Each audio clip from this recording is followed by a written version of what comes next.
There are few things more annoying than that dinner time phone call. You pick up the receiver, hear a pause, a click, and then a recorded sales pitch.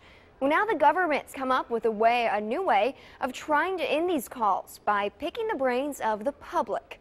Renee Marsh has the details.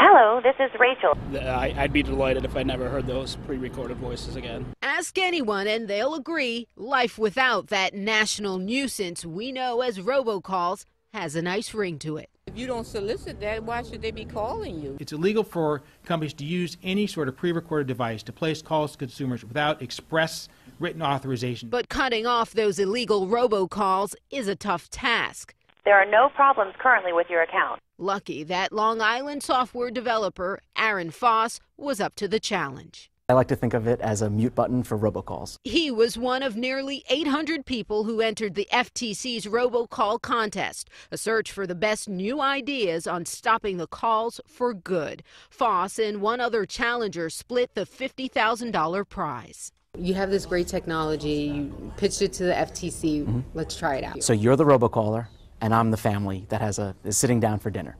All calls are routed to a secondary line. That line weeds out humans from robocallers. It hangs up on pre-recorded messages before the phone even rings, but allows real callers through.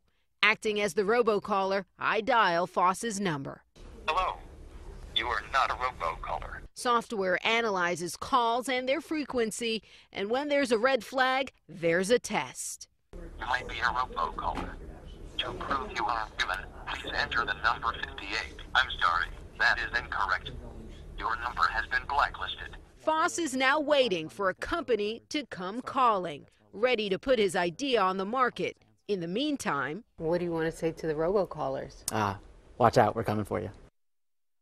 The Federal Trade Commission gets about 200,000 complaints about robocalls every month. Now, the Do Not Call registry only works to a certain extent. Legitimate telemarketers obey it, but robocalls, usually fraudulent, do not. Renee Marsh, CNN, Washington.